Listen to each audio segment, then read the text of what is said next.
Hi friends, ఐసెట్లో reasoning నుంచి math operator problem చేసేద్దామా? వచ్చేయండి. If x delta y equals to x minus 2y plus 2xy అని ఒక ఎక్స్ప్రెషన్ ఇచ్చాడు. Then a non zero value of x such that x delta x is equals to 0. ఏం లేదు friends, కొంచెం ట్రిక్కీగా ఉండొచ్చు, కానీ ఈ కండిషన్ బేస్ చేసుకొని మనం ఈ ఈక్వేషన్ని సాల్వ్ చేయడమే. చూసేద్దాం. ఇప్పుడు ఏమి ఇచ్చాడు?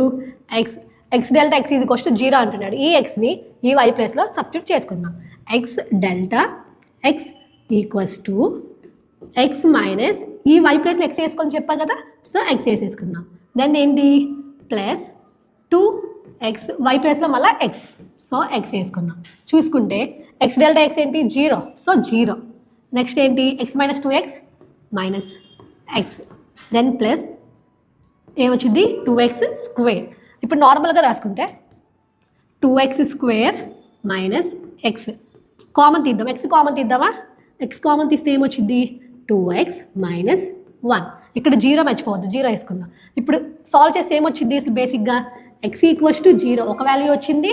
అలానే ఇంకో ఈక్వేషన్ ఇంకో వాల్యూ ఏమొచ్చింది? 2x minus 1 equals to 0. దీన్ని ఎలా రాసుకుంటాం? ఎక్స్ ఈక్వల్స్ టు ఈ 1 అటు వెళ్తే డివైడెడ్ బై 1 డివైడెడ్ బై 2. ఆప్షన్స్లో 0 ఉందా? లేదు. సో 1/2 ఉంది కాబట్టి మన ఆన్సర్ ఆప్షన్ సి.